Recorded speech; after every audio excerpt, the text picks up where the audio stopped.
ہم فارغ ہوتے ہیں تو کیا کہتے ہیں؟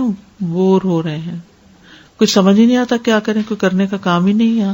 لیکن نماز کی طرف تو دھیان ہی نہیں جاتا کہ چلے نوافل ہی ادا کر لیتے ہیں. دن کے نوافل بھی ہیں، رات کے بھی ہیں. ہمارے کلچر میں نماز کم ہے، فرض کی ادائیگی ہی کم ہے، نوافل تو دور کی بات ہے. دیگر نوافل یعنی کیا سنتوں کے علاوہ بھی کوئی اور نوافل ہیں، یا نماز کی غیر مؤکدہ سنتوں کے علاوہ بھی کچھ اور رکعتیں ہیں؟ عاصم بن زمرہ السلولی سے روایت ہے، انہوں نے فرمایا کہ ہم نے علی رضی اللہ عنہ سے رسول اللہ صلی اللہ علیہ وسلم کے دن کی نفلی نماز دریافت کی کہ دن میں آپ کون سے نفل پڑھتے تھے.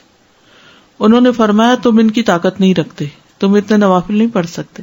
ویسے حیرت ہوتی ہے نا کہ نبی صلی اللہ علیہ وسلم اتنی ذمہ داریوں کے ساتھ اتنے نوافل بھی پڑھ لیا کرتے تھے.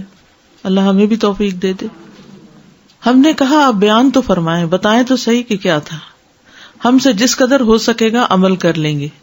علی رضی اللہ عنہ نے فرمایا رسول اللہ صلی اللہ علیہ وسلم جب فجر کی نماز پڑھ لیتے تو ٹھہر جاتے، حتیٰ کہ جب سورج ادھر سے یعنی مشرق کی طرف اتنا بلند ہو جاتا جتنا عصر کے وقت ادھر سے یعنی مغرب کی طرف اونچا ہوتا ہے تو آپ اٹھ کر 2 رکعتیں ادا کرتے. یعنی جب سورج کی زردی ختم ہو جاتی طلوع کے بعد تو اس وقت آپ 2 رکعتیں ادا کرتے اشراق کی. اس کے بعد توقف فرماتے، ٹھہر جاتے، حتیٰ کہ جب سورج اس طرف یعنی مشرق کی طرف اتنا بلند ہو جاتا جتنا ظہر کے وقت یعنی ڈھلنے کے بعد یعنی مغرب کی طرف ہوتا تو اٹھ کر 4 رکعتیں پڑھتے. پھر جب سورج ڈھل جاتا تو ظہر کے فرضوں سے پہلے 4 رکعتیں اور ظہر کے بعد 2 رکعتیں پڑھتے اور عصر سے پہلے 4 رکعتیں پڑھتے اور 2 رکعتوں کے درمیان مقرب فرشتوں، نبیوں اور ان کی پیروی کرنے والے مسلمانوں اور مومنوں کے لیے سلامتی کی دعا کا فاصلہ کرتے، تشہد پڑھتے. اس میں آتا ہے نا السلام علینا وعلی عباد اللہ الصالحین. اس کے بعد علی رضی اللہ عنہ نے فرمایا یہ 16 رکعتیں ہوئی جو رسول اللہ صلی اللہ علیہ وسلم کے دن کے وقت کی نفلی نماز تھی. اس پر پابندی سے عمل کرنے والے لوگ بہت کم ہیں. اس میں مزید جو چاشت اور اس کے نفل ہیں نا اشراق کے وہ شامل کیے گئے. حضرت عائشہ رضی اللہ تعالی عنہا سے روایت ہے کہ انہوں نے فرمایا کہ نبی صلی اللہ علیہ وسلم جب وضو کرتے تھے تو 2 رکعت نماز ادا کرتے تھے. تو یہ کون سی نماز ہے؟ تحیۃ الوضو. پھر نماز کے لیے مسجد کی طرف نکل جاتے. ہر اذان اور اقامت کے درمیان نماز ہے، یعنی یہ بس ایک اصول یاد رکھیے، اذان اور اقامت کے بیچ میں نماز ہے. عبداللہ بن مغفل سے روایت ہے، انہوں نے کہا کہ اللہ کے نبی نے 3 بار فرمایا ہر 2 اذانوں کے درمیان نماز ہے. تیسری بار فرمایا جو کوئی چاہے پڑھ لے، یعنی مؤکدہ نہیں ہے. ٹھیک ہے. عبداللہ بن زبیر رضی اللہ عنہ سے مرفوع مروی ہے کہ نہیں ہے کوئی فرض نماز مگر اس سے پہلے کم از کم 2 رکعت نفلی نماز ہے. علی رضی اللہ عنہ سے روایت ہے، انہوں نے فرمایا کہ نبی صلی اللہ علیہ وسلم اقامت کے وقت 2 رکعت نماز پڑھتے تھے. مغرب اور عشاء کے درمیان نوافل ادا کرنا، مغرب اور عشاء کے درمیان.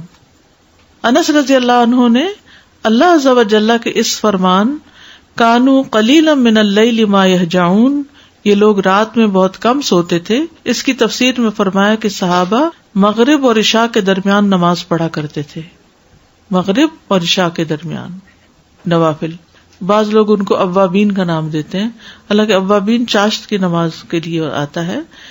یہ نوافل بہرحال ہیں، یعنی ان کی دلیل پائی جاتی ہے. اور یحییٰ کی روایت میں یہ اضافہ ہے کہ آیت کریمہ تتجافی جنوبہم سے بھی یہی مراد ہے، یعنی مغرب اور عشاء کے بیچ میں سوتے نہیں تھے، آرام نہیں کرتے تھے، بلکہ نوافل پڑھا کرتے تھے.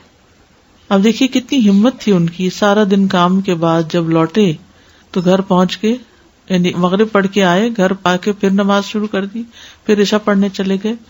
کیونکہ لکل وجہۃ ھو مولیھا، ہر ایک کے لیے ایک سینٹر آف لائف ہوتا ہے، اسی کی طرف پلٹ پلٹ کے جاتا ہے. تو صحابہ سب سے بڑھ کر عبادت گزار لوگ تھے. اسی لیے آتا ہے نا قرآن مجید میں تراہم رکعا سجدا یبتغون فضلا من اللہ ورضوانا سیماہم فی وجوہہم من اثر السجود. تو یہ جو قرآن میں آیت آتی ہے، احادیث اس کی عملی تفسیر ہے. ہماری زندگی میں سب سے کم امپورٹنس اگر کسی چیز کو ہے، اوور آل اجتماعی طور پہ بات کر رہی ہوں، وہ نماز ہے. بے دھڑک شادیوں میں گئے ہیں، نماز کی پرواہ نہیں، فوتگی میں گئے ہیں، نماز کی پرواہ نہیں، سفر میں ہیں، نماز کی پرواہ نہیں. تو لیسٹ بادریشن ہے نماز کے بارے میں. بس ٹھیک ہے، پڑھ لی تو پڑھ لی، نہیں تو کوئی بات نہیں، جب جی چاہا قضا کرے، سوتے پڑے رہ گئے کوئی بات نہیں. تو اس سے پھر ہمیں پتہ چلتا ہے کہ ہمارے اندر سینس آف ریسپانسبلٹی کتنی ہے.